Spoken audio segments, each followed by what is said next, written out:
Thankfully, we don't have episode numbers for these, which is just as well because I'd never remember. Episode 4. 2 dopes.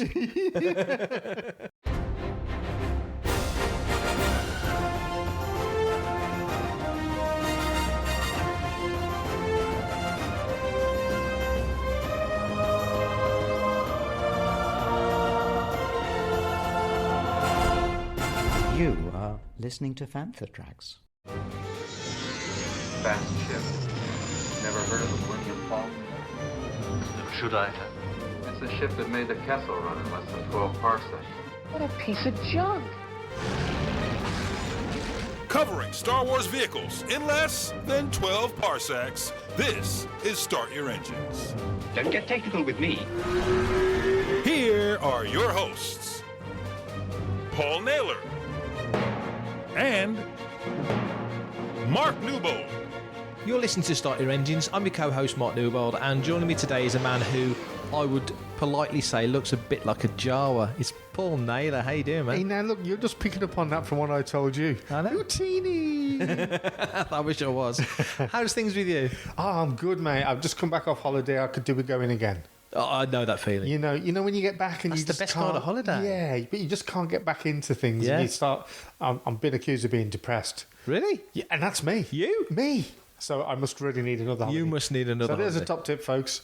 Never go for 1 week. Always choose the 2 weeks. Perfect. And treat them like 2 separate holidays. That's a great idea. Yeah. We've got a packed episode today. Given that it is the 25th anniversary of the Phantom Menace, we're going to look at Amidala's fleet. She had more ships, I think, in that trilogy than people remember. And, of course, bleeding into the Clone Wars. Yeah, well, I mean, you reminded me more of certain ships that I'd forgotten about, or perhaps I didn't even recognise them while I was watching it. But I guess we're talking about all the mirrored ships. Yeah. Yes. Yeah, beautifully chromed ships. The ships that look like flying versions of Captain Phasma. That's right. Let's kick off. The first ship that we associate with the Queen, it is... Yes. Basically, the Naboo Royal Starship, Yep. the Queen's Starship. It was her personal ship. It was Amidala's personal vessel. She used it during the invasion of Naboo, as we all know from the Phantom Menace. It later fell into the hands of the Empire and was used by them as well. Manufacturer. Manufactured by Theed Palace Space Vessel Engineering Corps.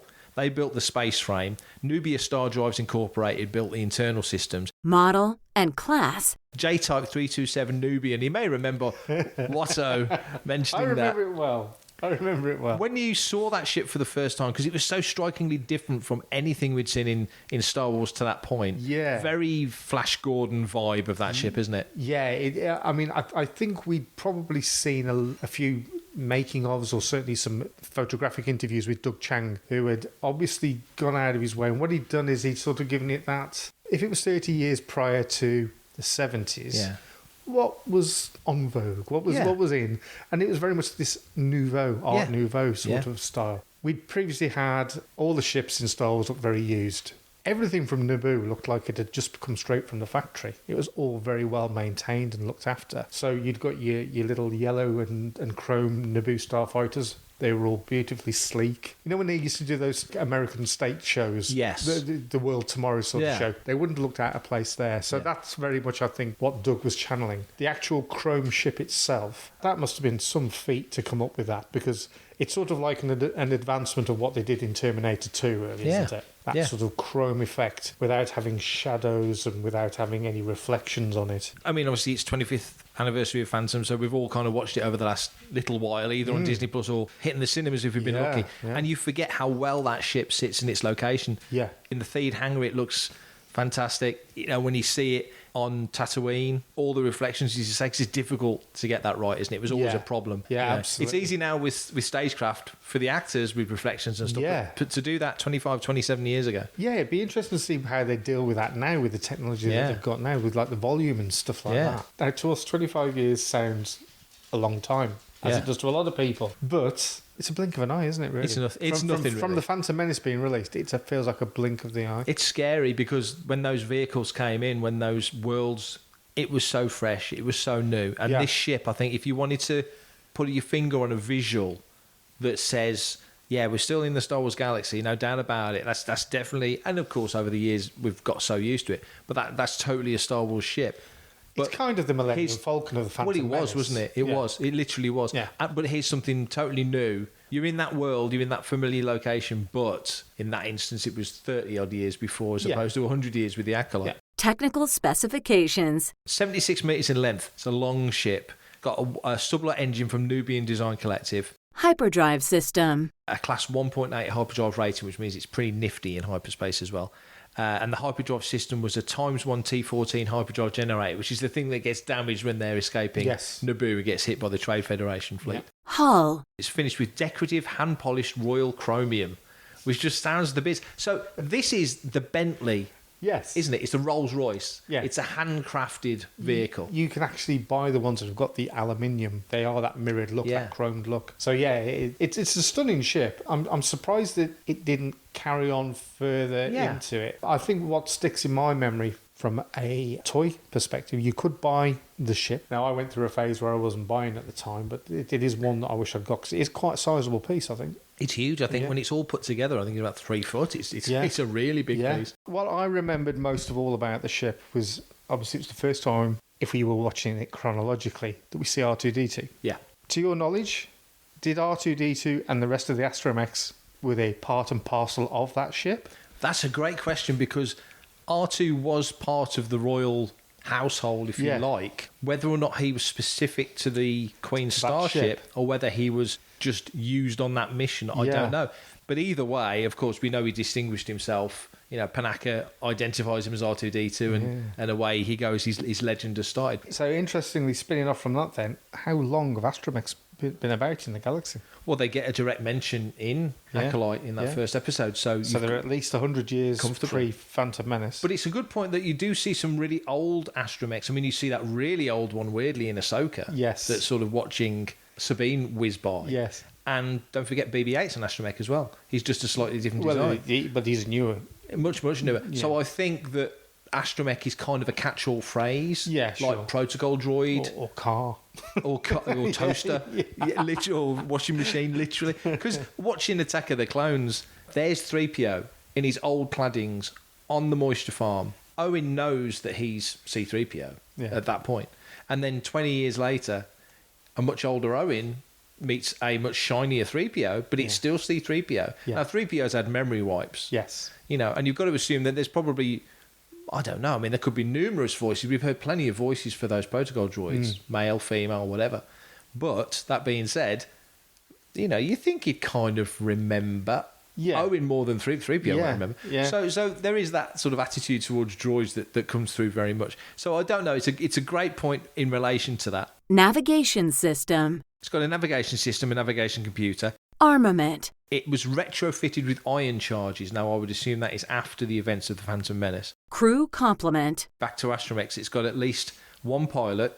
Rick Oley is who we see in Phantom, and astromech droids. So a complement. I think if I remember from memory, I think there's about 10 of them that go up that chute onto the hull. Yeah. And it does feel like R2 is about the only one that gets out of it, isn't it? I think he is. I think he's the only one. He's the chosen one. Hello, I'm Ahmed Best, and you're listening to Fantha Tracks. Major engagements. The vehicle was present for the invasion of Naboo, the secret mission to Geonosis, and the skirmish in Silo's research base, which is, I think, if I remember from, certainly from the Marvel comics, I think it was from the Darth Vader run. Affiliations. The Royal House of Naboo, the Galactic Republic, and the Sith Order. And it's been owned by, of course, Queen Amidala, and by Darth Vader. So that vessel, at a later point, decades after Palpatine had the vessel in the Imperial Palace, he gave it to Darth Vader for his personal use. Talk about trolling someone. I mean, really, you know? That's in your face. Knowing that he would be reminded of his past. So that's just open scars, keep prodding it. A nasty piece of work. Big time. Vader used that ship to travel to Mustafar, turned off its deflector shields to ensure entry into the planet scorched its hull, just because Anakin. Yeah. And it was later repaired. So that vessel does have a life beyond Phantom Menace in the comics, but I would assume that starship would pass from Amidala to the next Queen Jamila, was it? Yeah. In Clones. So she would assume, like Air Force One, I guess it would become her starship. Yes. Yeah. Because that royal household kind of falls away, you kind of feel it falls away over time. The ship ends up in other hands. when you think of that vessel, then you look at everything that happened in the Phantom Menace. And the toys as well. You mentioned earlier the Hasbro ship, which is the most prominent one. There hasn't been a huge amount. I do remember there was a Pepsi giveaway back in '99. Yeah, Micro Machine. That's probably about it. Yeah, really, that's right, Micro Machine. I don't think they ever did it. Not did it as a Jazzwares ship. I don't remember seeing it. Well, not yet. No, I don't remember seeing it as an X-wing ship. Yeah, its main appearance was that Hasbro Kenner toy back in 99, 2000, whenever it was released. Other than that, a Micro Machine. That's all I can remember. But you know how Mando got hold of the N1? Yeah. And hot rodded it. Yeah. And actually turned it to look chromium more like a Queen Starship than it did before, and it was yellow. And that was a bespoke ship. It always felt like it was a bespoke build. Yeah. So there's not fleets of them. Like there's supposed to be 6 fire sprays. Could they do something reverse-wise with that? Exactly. You imagine a real revved up hot rod version of that ship, because it can go. Yeah. You know, you saw that lovely vehicle in Last Jedi, the one that they steal, that they go from Canto Bight all the way back to the fleet, and that thing, with that spiral staircase. Exactly, and you just know that can go like a bat out of hell, and you feel like the Queen Starship could do the same. So maybe we will see it again one day. Hi, this is Andy Seacombe, otherwise known as Watto, and you're listening to Fantha Tracks. So our next vehicle in the Amidala fleet, it's the J-type diplomatic barge. That's the vessel you see at the very beginning of Attack of the Clones. That gets a little bit of an explosion in its doorway. Just a shade. Yes. So when you see that vessel, it's the first ship really you see, along with the N1s in the movie. It's that beautiful turning over shot as you see Coruscant going It's almost through. like a bird of prey, isn't it? Yeah, very much. And that's the only time that we see the start of the Star Wars film with the planet from the bottom. Yeah, it's a good observation, yeah. And it appears through the clouds, doesn't it? That's it. It comes through the clouds, see the very tops of the buildings poking through. It's misty and it's cloudy and it's a little bit murky. Also, we see Amidala, but we don't see Amidala on the ship itself. We see her in one of the N1 fighters. We see who we assume to be her from the back, talking to somebody who is also making out that it's her. Yes, she's actually there in an N1. So it's Sabe is the decoy, the handmaiden decoy that's actually on the ship that gets injured and ultimately killed in that attack.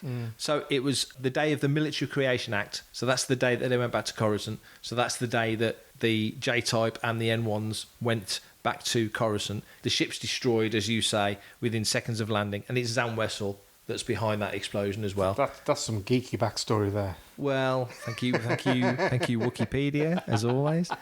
So that's that attempt to assassinate the senator that obviously leads to the later sequences with Zam in the episode, in the film. She fails because, as we say, Sabe is the decoy, so it's her that's killed and not Padme. Padme survives, and onto Attack of the Clones we go. Manufacturer. Theed Palace Space Vessel Engineering Corps and Nubia Star Drive, so the same as her main starship, which was at this point 10 years in the past. Yes. It's a custom-built J-type diplomatic barge, and it cost 2 million credits.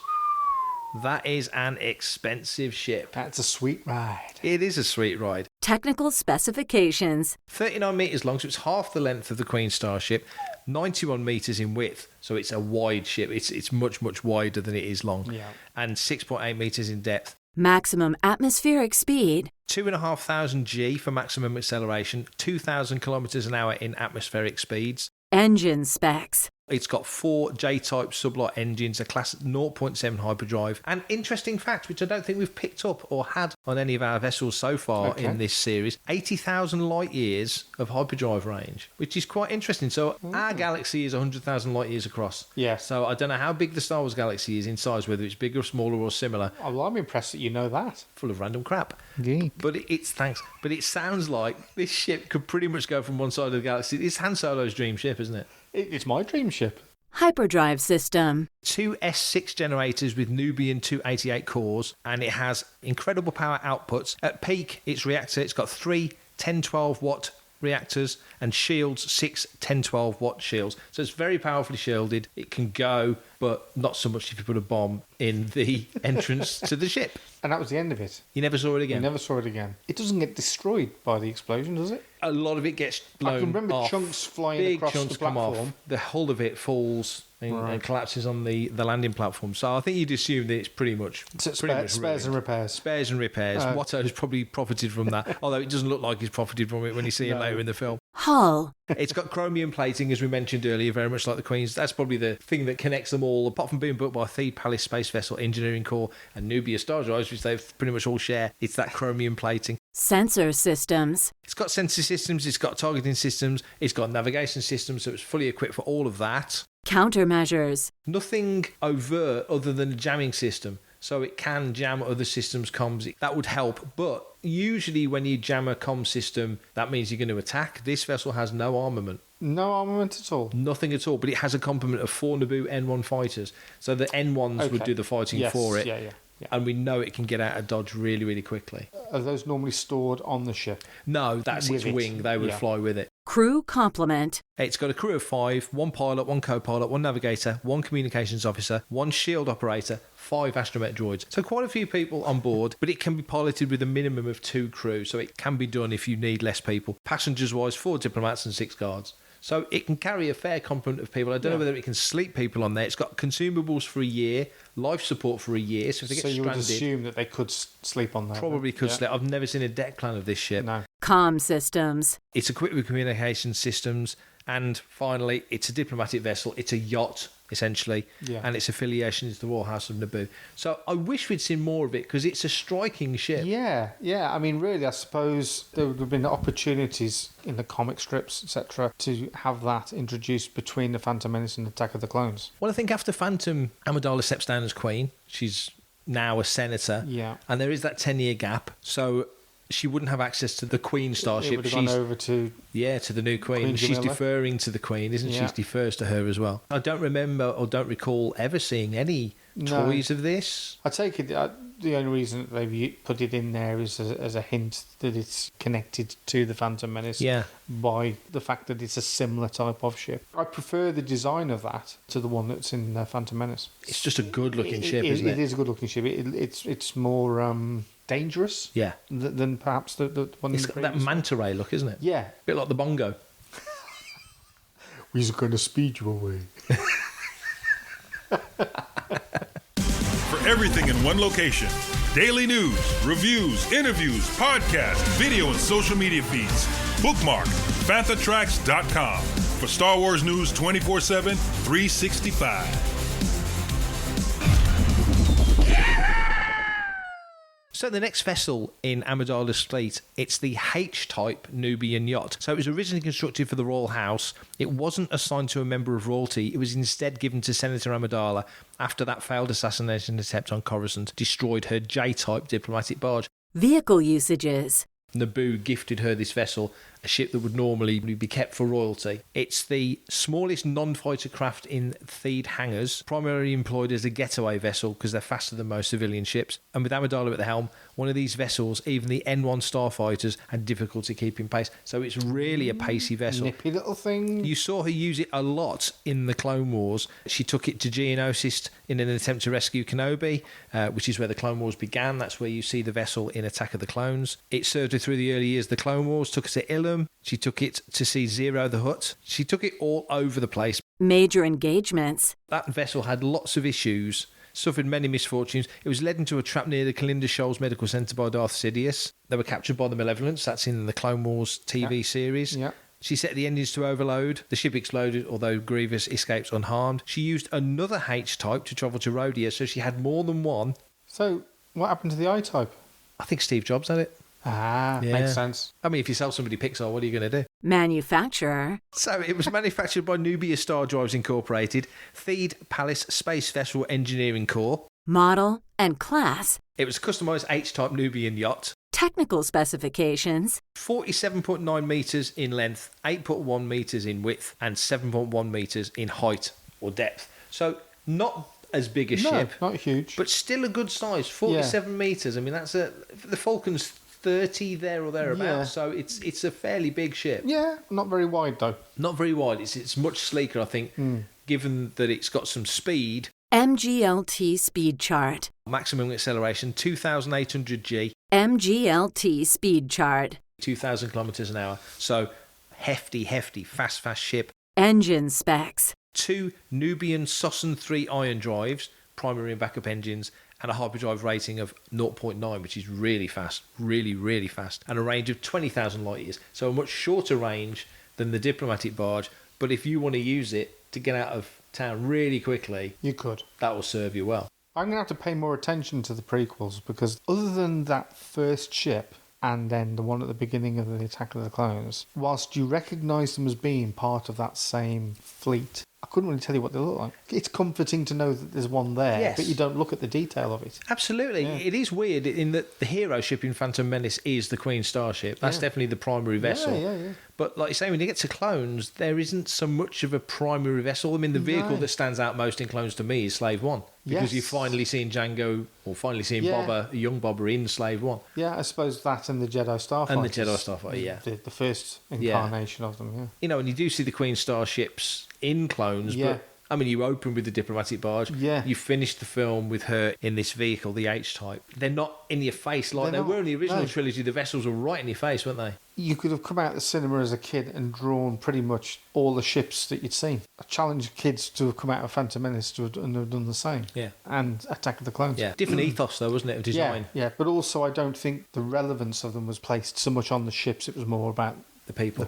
That's a really good point. It is more about the story than the environment in that sense. I mean, it's more background, isn't it, really? Yeah. Totally. Yeah. Hyperdrive system. It has one Nubian 150 core, one Nubian S5 generator, power output 7 times 1012 megawatts, so crazy output, and a power plant, redundant power generators. Now, I found this very interesting. Shielding, Naboo Gungan co-design layered shield system. So by this point, 10 years on, the Gungans and the Naboo, you're starting to see the fruits of that relationship started by Amidala and Boss Nass. Very subtly done. That's nice. I like that. Really nice. Hull. Reinforced hull with royal chromium plating, which is a consistent thing for all of Amidala's vessels. It's equipped with a navigation system. Countermeasures. It has various electronic countermeasures. Presumably, if it's being attacked or being followed, it's got options to dodge its pursuers. Armament. No armament. It's weird, isn't it? When you think you get past Return of the Jedi, Mothma and others are very keen to demilitarize the Republic, the New Republic, and just get away from it. So there's no opportunity for war, which is just a massive open goal for the bad guys to take on. And you realise, I think, when you watch a lot of the Star Wars stuff, especially of the prequel and original trilogy era, how integral Naboo is to all of it, that mid-rim planet. Yeah, I suppose. Palpatine comes from there. And this ethos, this no armament, we come in peace kind of vibe. Yeah, which, like you say, is a nice ideal, but a dangerous one to have. Very much so. Yeah. Escape craft. One breakaway escape capsule, so it's got one escape pod, basically. Crew complement. Different versions of crew for this vehicle. So the standard version has one pilot, one co-pilot, one navigator, one sensor shield technician, and 2 astromech droids. So astromechs there present again. The modified version has one pilot and one astromech. Now, I think what they mean by that is you see at the end of Attack of the Clones that it is just R2 and 3PO, and 3PO is not going to do anything on a ship to that degree. Minimum crew of 1, so you can pilot this vehicle on your own if you need to. It's got a luxury cabin. Vehicle usages. It's a transport affiliated with the Royal House of Naboo. So we don't see a lot of this ship. And I think one of the interesting things is that Amidala was using this in conjunction with the next vehicle that we're going to talk about. The J-type Naboo star skiff, also known as the Naboo star skiff, was this vessel used by Padmé Amidala. Major engagements. Took it to Mustafar to confront Anakin. After she learned that he'd turned to the dark side, Obi-Wan sneaks aboard that ship to confront Anakin.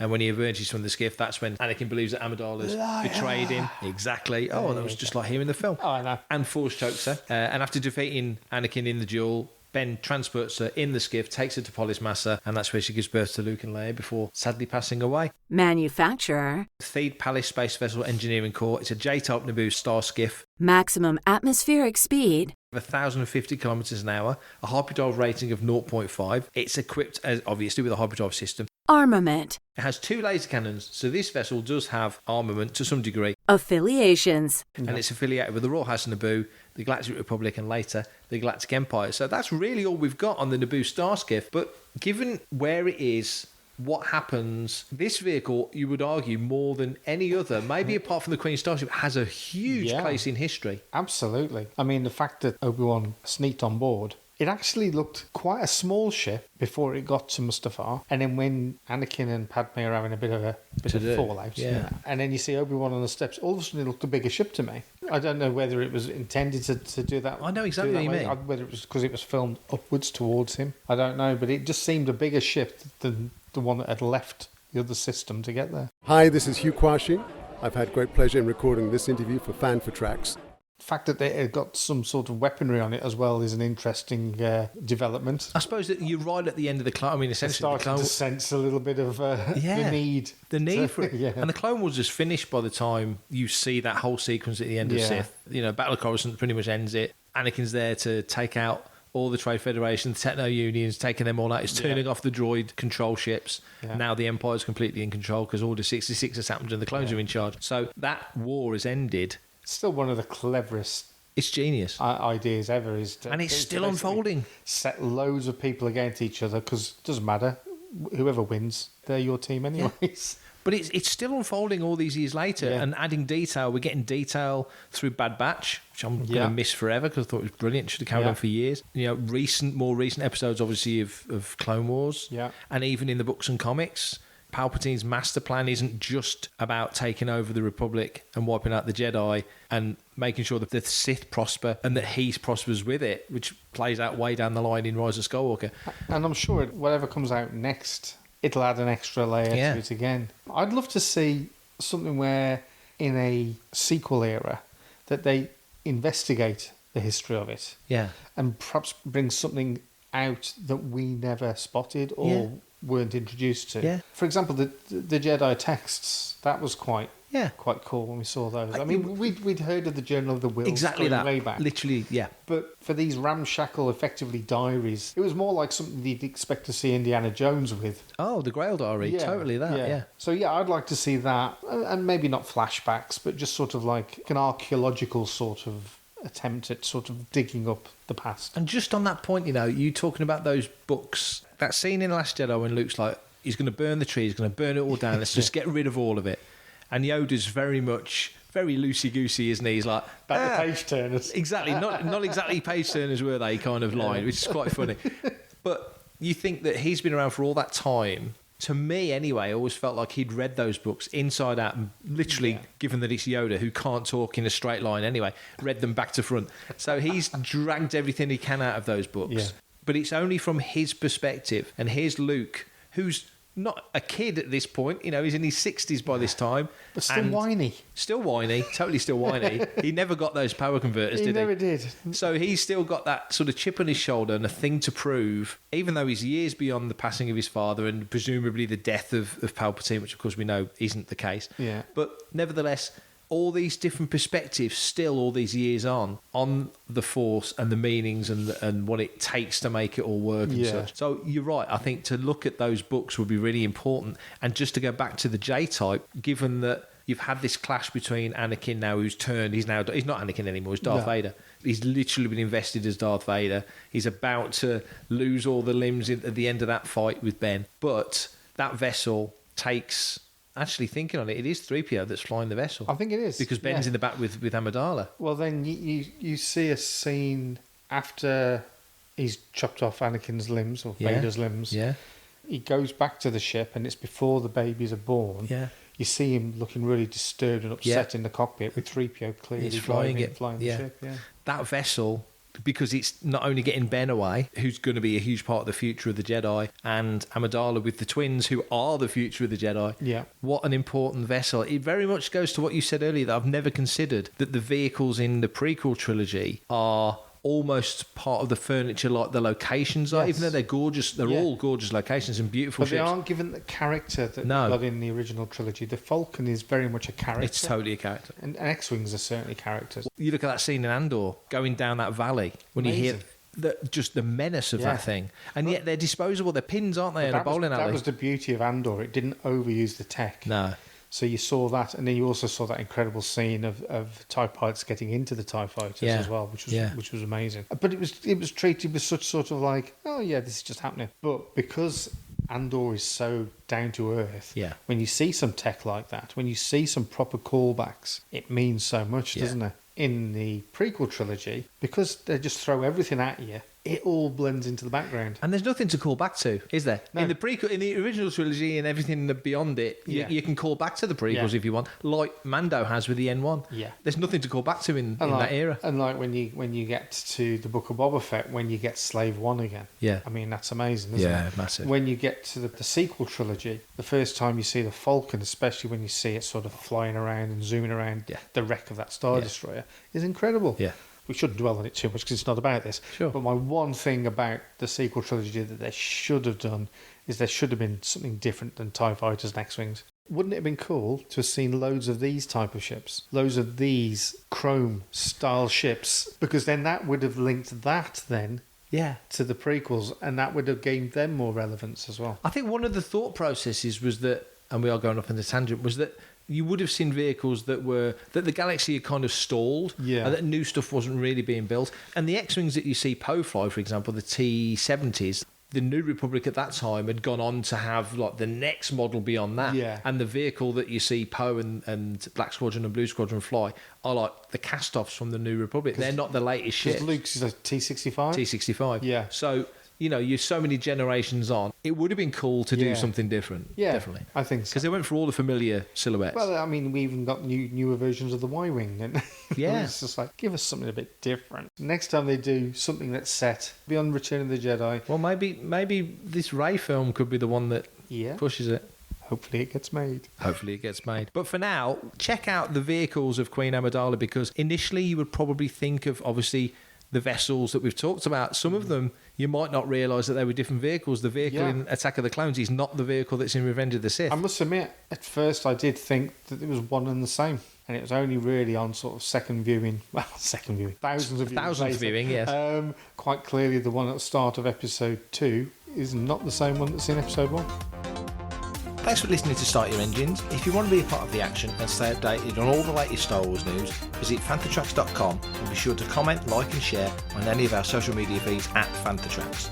You can reach out to us and send in your listeners' questions by emailing radio@fanthatracks.com. Subscribe, leave a review, preferably a 5-star one, on Amazon Music, Audible, Apple Podcasts, Google Podcasts, Spotify, or your podcatcher or smart speaker of choice. And as always, thanks to James Temple for composing the Fanthatracks intro, and our Start Your Engines opening music, Mark Daniel and Vanessa Marshall for our voiceovers, and of course the data miners at Wikipedia. Remember to tune in to Good Morning Tatooine. It's live Sunday evenings at 9 o'clock UK time, 4 PM Eastern and 1 PM Pacific on Facebook, YouTube and Twitch. And check out our Fanthatracks Radio Friday night rotation. It's every Friday night at 7 o'clock UK time for new episodes of The Phantom from Down Under, Planet Leia, Desert Planet Discs, Start Your Engines, Collecting Tracks, Cannon Fodder, and special episodes of Making Tracks, and every Tuesday at 7 o'clock UK time for your weekly episode of Making Tracks. Coming up next on Fanthatracks Radio, it's Making Tracks.